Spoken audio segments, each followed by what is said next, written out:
I've said around the state that the obligation of a governor is to find that space between compromising your principles and getting everything you want. There is always a boulevard between those two. That's the boulevard of compromise. Sometimes it's narrower, sometimes it's broader. But it is, in my experience, always there if you're willing to push to try to find it. I would not ask anybody to compromise their principles. There's too much of that in politics today to begin with. But I also have to get everyone to acknowledge you're not going to get everything you want. And once you get acknowledgement on both sides of that equation, you can find and force compromise as an executive. I can walk and chew gum at the same time.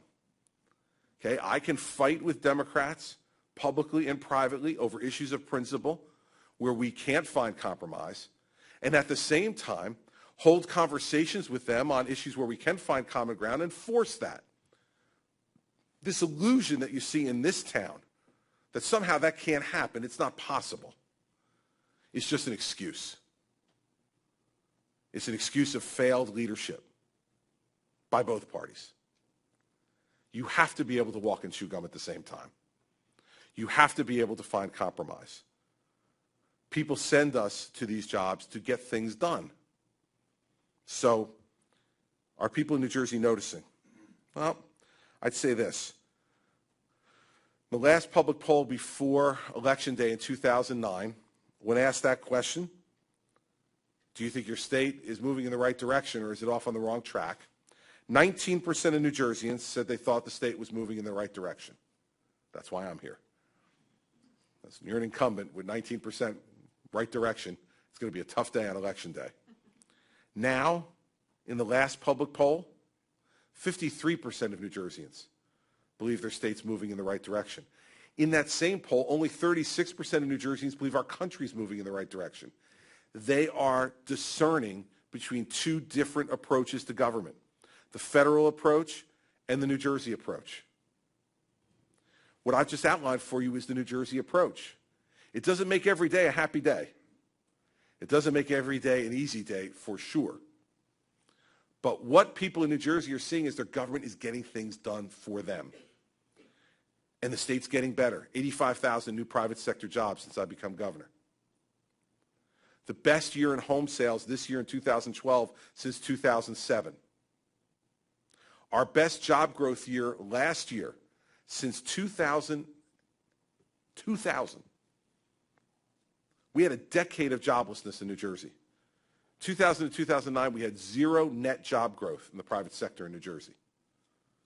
2011 was our best year of job growth since the year 2000, and 2012 is now outpacing 2011 already. People are noticing, and things are happening inside our state. In the end, my message is that leadership is the only thing that will make the difference. It is the only thing that will make the difference. And leadership is not just about obstructionism. Leadership is also not about caving every time you get pushed. Leadership is about nuance and about understanding and communicating to people, here is what I stand for, and on these issues I will not be moved, but then on other issues, leaving room for discussion and accomplishing principled compromise where it can be. That's why I have great respect for the Senate President Steve Sweeney and the Assembly Speaker Sheila Oliver. They're Democrats. We don't agree on a lot of things, but we've worked together. We've made it our business to put the people's business first, put politics second, which is why it is a little bit disturbing to me what they've done with the idea of tax reduction. Seems to me the closer we're getting to a presidential election in 2012 and a gubernatorial election in 2013, the old politics may be creeping back in. That's when it's even more important for the executive to fight, to continue to find compromise, not to throw up your hands and give up. And I think all too often in executive leadership positions across this country, executives have decided just to throw their hands up and say, they're bad, I can't deal with them. Then don't ask for the job. No one ever told you it was going to be pleasant or easy. The job of an executive is to make sure that you get the job done, that you force people into a room and you find a way to get to compromise. Not on every issue. Some there will be impossible to find compromise. But my experience is more times than not you can find it. And so I hope New Jersey is setting an example, and I trust it is for the rest of the country. In states across the country, I think you're seeing more and more of this.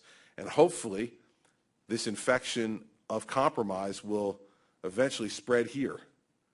I'm not nearly as hopeful about that as I am that it will spread to the other states.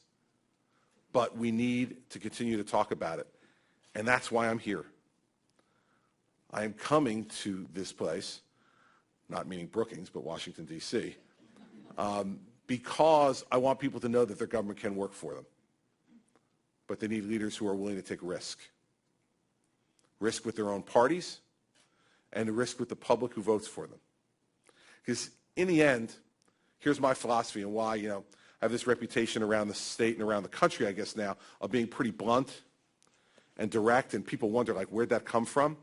It's really simple. We all come from our parents, right? I mean, we're all products of our parents, whether we like it or not, for good and for bad. I have an Irish father who's 79 years old, and if he were here today, he would be sitting right up in the front. He'd greet all of you afterwards. He'd tell you all about his grandchildren, and whether you wanted to or not, he'd be hugging you at the end of the conversation. On the other hand, I had a Sicilian mother. Now, for those of you who have any Sicilian relatives, you know this is an entirely different kettle of fish. In the automobile of life, my father was a passenger. My mother was the driver. My mother was judge, jury, and executioner. She particularly liked that last job. And she set the rules around our house. She was the person who set the tone, set the rules. I said I had a Sicilian mother because she passed away about 8 years ago. She died of lung cancer. She was a lifetime smoker. And at the end of her life, I was at a U.S. Attorney's National Conference in San Diego. And my brother called me and told me that she was back in the hospital and really in grave condition, and if I wanted to see her, I needed to get home right away. And so I took the red-eye home that night from San Diego and flew back to New Jersey, got in the car and went to the hospital. When I got there, she was sleeping, so I waited by the bed for a little while, and finally she woke up. And without saying hello to me even, she looked at me and said, "What day is it?" I said, "It's Friday." She said, "What time is it?" I said, "It's 9:30 in the morning." She said, "Go to work." And I said, "Well, Mom, I decided to take the day off to spend with you, so I'm going to stay here." And she said, "Christopher, it is a work day. You go to work." I said, "Are you afraid of not getting your taxpayers' money's worth today? Because, I'll make up the time. Don't worry about it." And she reached over and she grabbed my hand and she said, "Go to work. It's where you belong. There's nothing left unsaid between us." She was giving me permission to let go. And it was the last great gift she gave to me. But that's more important, not just for that moment, but for what it says about the way she raised us. My mother taught us that in a trusting relationship, that there should be nothing left unsaid between you and those people that you love and trust, that you shouldn't wait for the deathbed moment to get everything out because you might not make it, and that you need to tell them when you're happy and when you're angry. You need to tell them when you feel great and when you feel terrible. You need to share everything with the people who trust you.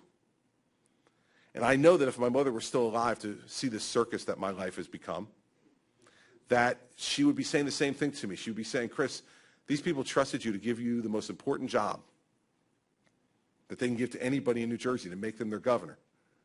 Tell them what you think. Tell them how you feel." And I think that's what leadership needs to be about, especially in really difficult times like we are today. We shouldn't be listening to political consultants whispering in our ear to tell us, say as little as possible. We shouldn't be listening to those voices who say, just use the party doctrine and don't stray. We should be telling people how we think and how we feel and let them judge us up or down. Because in the end of the day, listen, I love this job, but I got plenty of great titles already. I was U.S. Attorney, and most importantly, husband, father, son. If it means that I lose if I choose to run for re-election, so be it. But at least I'll be able to tell my children that the time I spent trying to do something significant. And I'll be able to say to the voters, When you go in the voting booth the next time, if I'm on the ballot, you won't be able to say, I wonder who this guy is, and I wonder what he really thought. They'll have a belly full by that time. And I'll either be their cup of tea or I won't be. But I won't be a mystery. You can't lead by being a mystery. You can't lead by being an enigma. You can't lead by being aloof. You can't lead by being programmed. I think you have to lead by being yourself and who you are. And then people will trust you. And when they trust you, they'll follow you.